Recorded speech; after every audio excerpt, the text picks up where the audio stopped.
رب اشرح لي صدري ويسر لي امري واحلل عقدة من لساني يفقهوا قولي رب زدني علما رب يسر ولا تعسر وتمم بالخير بك نستعين رب ارحمهما كما ربياني صغيرا. اللهم صل على محمد وعلى آل محمد وبارك وسلم. جی آج یہ جو مجھے یاد پڑتا ہے ہم نے آیت نمبر 33 سے شروع کرنا ہے 36 سے. دیکھیے کیا غلط تو نہیں ہے. 36 سے شروع کریں گے. ٹھیک ہے باجی اسی طرح ہی ہے سب نے شروع کر لیں. جی پیچھے سے کیا بات ہے اس کو ذرا چیک کر لیں. احکامات تھے ایک بندہ ادھر سے مقرر کر لو ایک ادھر سے مقرر کر لو اور موافقت پیدا کر لو. اب ہم جو پڑھنے لگے ہیں وہ ہے آیت نمبر 36. وَاعْبُدُوا اللَّهَ عبادت کرو اللہ کی وَلَا تُشْرِكُوا اور نہ تم شرک کرو یہی شیء اس کے ساتھ کوئی چیز. سورت بتا دیں. سورہ نساء آپ کو کیوں نہیں بتا.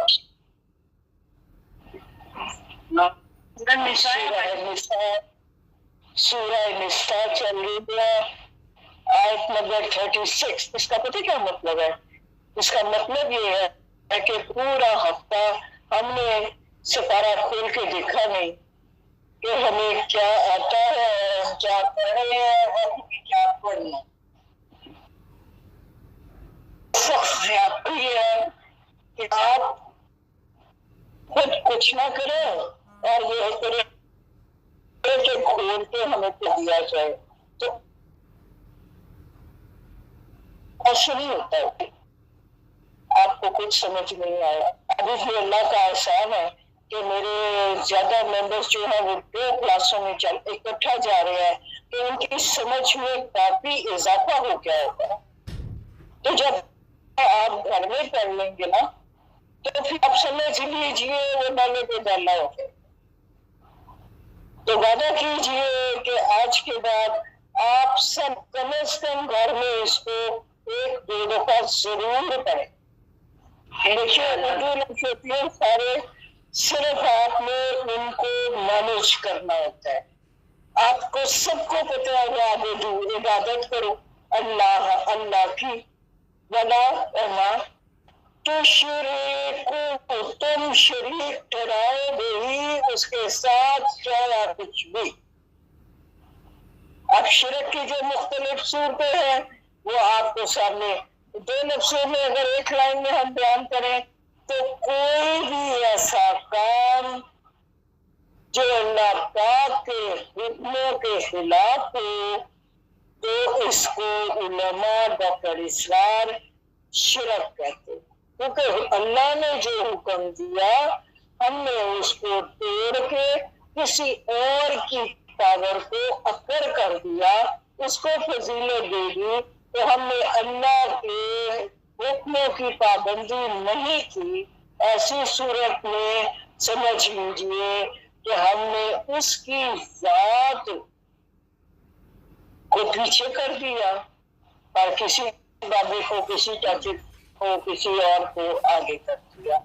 ان حالات پہ مشورہ جو ہوتا ہے نا اس کی اجازت ہے. مدد جو ہے آپ فزیکلی آپ کے پاس پیسے نہیں ہیں آپ کسی سے کہتے ہیں مجھے ادھار چاہیے یا کچھ یہ شرک نہیں ہے. شرک یہ ہے اس کے علاوہ کسی اور ذات کو حاجت روا مان لیا. آپ دعا کریں تو اسی سے کریں.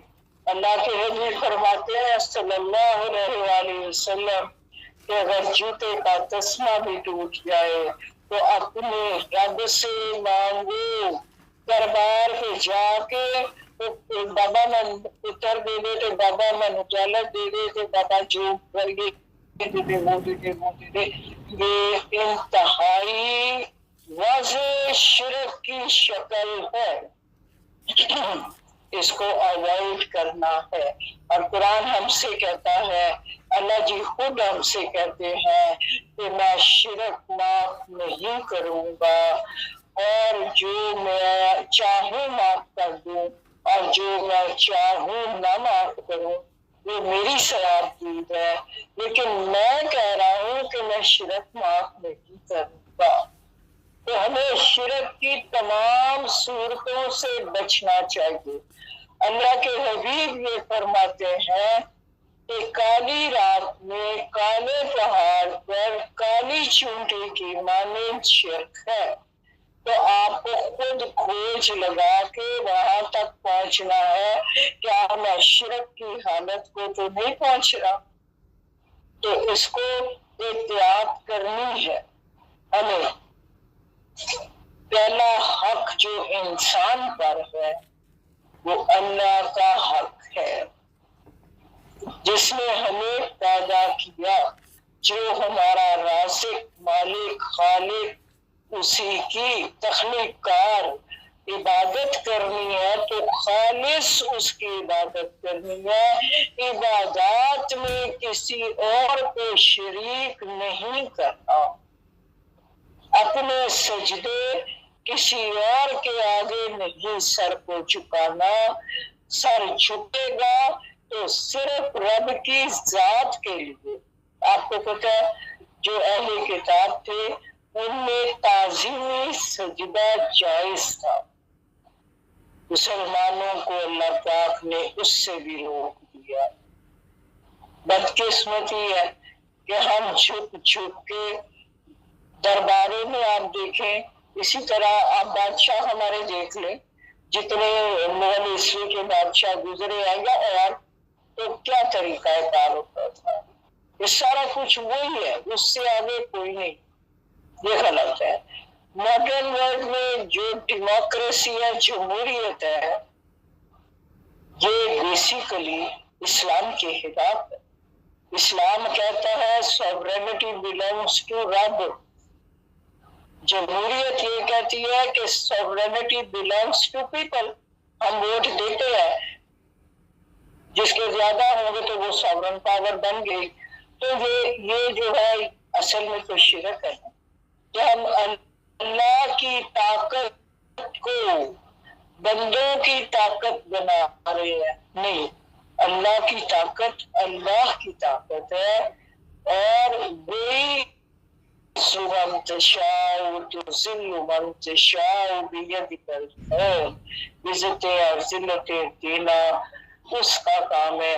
وہ جس کو جو چاہتا ہے عطا کرتا ہے، کوئی دو رائے نہیں. اللہ پاک قرآن میں فرماتے ہیں ہے کوئی ایسا کہ میں کسی کو دینا چاہوں تو میرا ہاتھ روک دے، یا کوئی ایسا ہے کہ میں نہ دینا چاہوں تو مجھ سے زبردستی کسی کو دلوا دے. یہ باتیں یاد رکھنے کی ہے.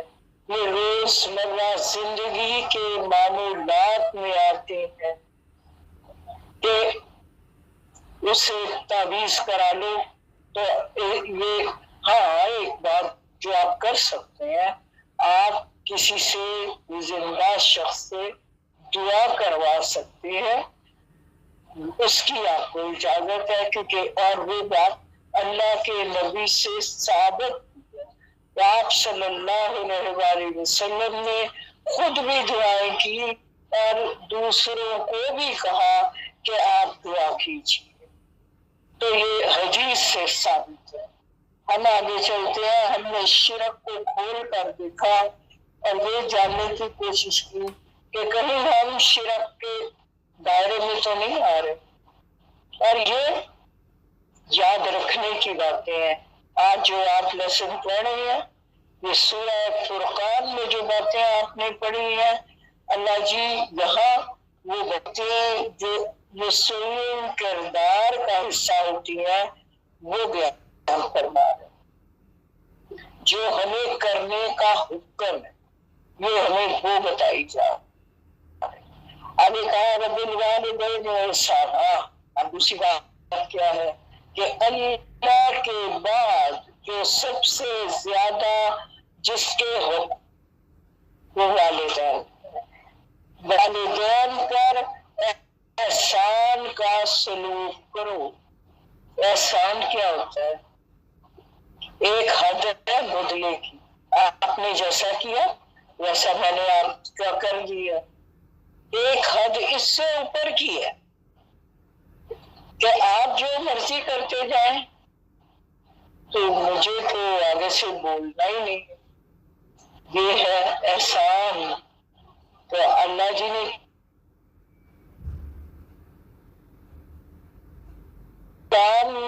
قرآن میں کہا اپنی آواز کو پست رکھو،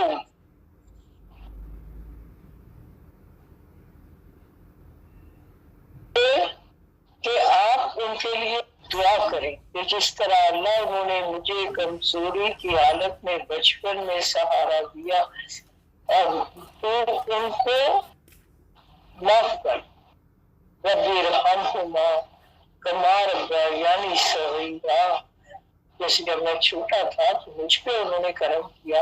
دیکھیے انسان کا بچہ سب سے کمزور پیدا ہوتا ہے۔ آپ بکری کا بچہ دیکھیں، پیدائش کو تھوڑی دیر بعد اٹھ کے کھڑا ہو جاتا ہے، اور انسان کا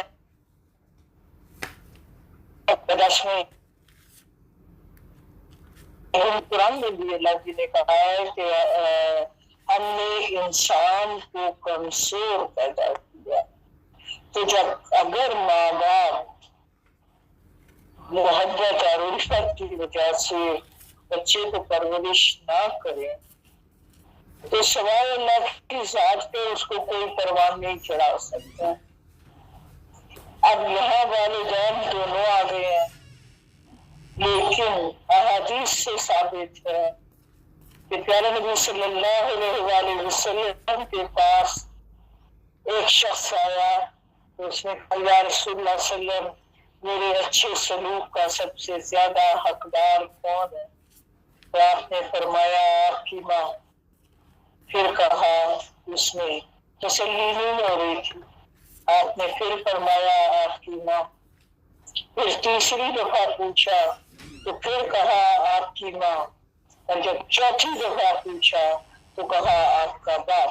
علماء اس بات سے یہ کہتے ہیں کہ 3 حصے زیادہ ماں کا حق ہے، کیونکہ اس نے جس تکلیف سے جنم لیا اور جیسے اس نے راتوں اور دن کو وہی 24 گھنٹے میں اس کی ڈیوٹی ختم نہیں، 3 گنا زیادہ ماں کا حق ہے، اور پھر باپ کا۔ پھر آپ کو پیارے نبی صلی اللہ علیہ وآلہ وسلم نے فرما دیا کہ ماں کے پاؤں کے قدموں کے نیچے تمہاری جنت ہے۔ ایک اور حدیث میں حضور فرماتے ہیں کہ مجھے حیرت ہوتی ہے کہ جس کے والدین زندہ ہیں اور وہ کسی اور سے کہے کہ میرے لیے دعا کرے، تو گویا حیات ماں باپ جن کے ہیں وہ اپنے ماں باپ سے دعائیں کروائیں۔ اللہ پاک والدین کی دعائیں یقیناً اپنے بچوں کے حق میں سنتے ہیں۔ باقی اس کی اپنی جو چیزیں ہیں کہ نماز قائم کرو، تہجد کے وقت مانگو، 2 نفل پڑھ کے مانگو، گر گرا کے مانگو، تو یہ چیز شرطیں جو ہیں یہ پوری کرنی چاہیے۔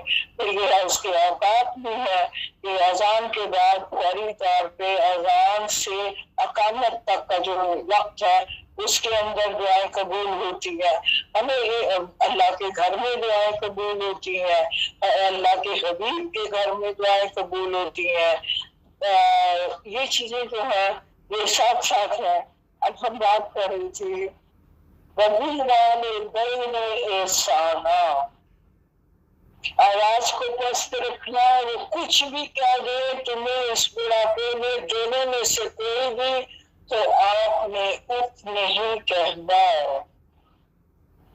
یہ ہے قرآن کی تعلیمات والدین کے بارے میں۔ اللہ ہم سب کے بچوں کو اس کی توفیق عطا فرمائے کہ قرآن کو ترجمے اور تفسیر سے پڑھے اور اس میں جو ایک مسلمان کا کردار ہے ہم اس پر عمل کر سکیں. آگے بڑھتے ہیں. وَبَشِّرِ الْقُرْبَى وَالْيَتَامَى وَالْمَسَاكِينَ یا پڑھ چکے ہیں بہت دفعہ. اور رشتہ داروں کے ساتھ اور یتیموں کے ساتھ اور مسکینوں کے ساتھ بھی اچھا سلوک کرے. وَالْجَارِ ہمسایہ ذی القربیٰ یہ رشتہ دار بھی ہو تو اس کے دو حق ہو جاتے ہیں، ایک قرابت داری کا اور ایک ہمسائے کا. وَالْجَارِ الْجُنُوبِ اور جو اجنبی ہے ہمسایہ اس کے ساتھ بھی اچھا سلوک کرے. وَصَاحِبِ بِالْجَنُوبِ اور جو ساتھی ہے وَابْنِ السَّبِيلِ راستے کا، یعنی مسافر آپ بولے آپ ٹرین میں بیٹھے ہیں، آپ کے ساتھ ایک ساتھی بیٹھا ہے، عارضی ہمسائیگی ہے، ایسے میں بھی اللہ جی کہتے ہیں کہ حسن سلوک کرو ساتھ بیٹھے ہوئے شخص کے ساتھ. وَمَا مَلَكَتْ أَيْمَانُكُمْ اور معاشرے کے ایک اور کمزور طبقے لڑیوں جو تمہارے مل کے زمین میں تمہیں مل گئے اور غلام ان کے ساتھ بھی نیک سلوک کرو. ان اللہ بے شک اللہ لا یحب پسند نہیں فرماتا من کانا جو کوئی ہو مختالا فخورا شہی خورا اور اکڑباز یعنی مغرور جو بھی ہوگا یا فخور دیکھے نا فخر سے تو فخر کی بدترین شکل کیا ہوتی ہے؟ تکبر. تو اللہ جی کو پتا ہے آپ کو کہ اللہ پاک حضور فرماتے ہیں حدیث قدسی ہے اللہ پاک یہ فرما رہا ہے کہ تکبر میری چادر ہے اور اس کو کوئی گھسیٹنے کی کوشش نہ کرے. تو الذین یبخلون اور یہ لوگ جو بخل کرتے ہیں وَیَأْمُرُونَ النَّاسَ اور حکم دیتے ہیں لوگوں کو بھی بالبخل کہ وہ بھی بخل کرے. ہوتا کیا ہے؟ جو شہی خور ہوتا ہے اور اکڑ باز ہوتا ہے نا وہ دولت کے نشے میں اس طرح کا رویہ اختیار کرتا ہے اور اس کو ہر دم یہ فکر رہتی ہے کہ میری وجہ عزت کی یا کردار کی نہیں ہے، دولت ہے. لوگ میرا دولت کی وجہ سے عزت کرتے ہیں اور اگر دولت چلی گئی تو پھر نہ تو کسی کام کا نہیں. اس لیے وہ خود بھی بخل کرتے ہیں اور دوسروں کو بھی کہتے ہیں پیسے سام کے رکھے موقع ملے کرے کام مان لے امن گائی جا نیکی کے کاموں سے روکتے ہیں. یہ بات کہی جا رہی ہے. یہ ایک خاص کردار ہے. دیکھیے ابھی بجی اس کو کیا کہتے ہیں چھپاتے ہیں نہ جو کچھ کے آگاہ باللہ اللہ نے ان کو عطا کیا ہے من سے ہی اپنے خصوصی فضل سے. میں ایک ایسے کردار کو جانتی ہوں جو کہ اللہ تعالیٰ مغفرت کرے ان کی، اچھے خاصے امیر کبیر تھے لیکن آج بھی ہیں بہت سارے لوگ ایسے، لیکن لباس کے معاملے میں ہمیشہ فقیروں والا لباس پہنا ہوا تھا. اور یہ ایسے لوگوں کی کوشش ہوتی ہے کہ اپنے حلیے اس طرح کے بنا لو کہ کسی کو شک نہ ہو کہ ہمارے پاس بہت پیسہ دولت ہے، تو وہ پھر کہیں کوئی ہم سے مان ہی نہ لے تو کچھ تھوڑے پیسے ادھار ہی دے دے، کیونکہ یہ دولت کے پجاری ہوتے ہیں نا. ایک دولت کو جن جن کے تجوریوں میں رکھنے والے لوگ ہوتے ہیں. تو یہ اللہ جی کیا کہہ رہے ہیں یہ بخیل بھی ہوتی ہے. آپ اپنے آس پاس دیکھ لیجیے کہ اس کردار کا حامل ہوگا یہ یقیناً کنجوس بھی ہوگا، کیونکہ اللہ جی جو کہتے ہیں وہ غلط نہیں کرتے. وَأَعْتَدْنَا لِلْكَافِرِينَ عَذَابًا مُهِينًا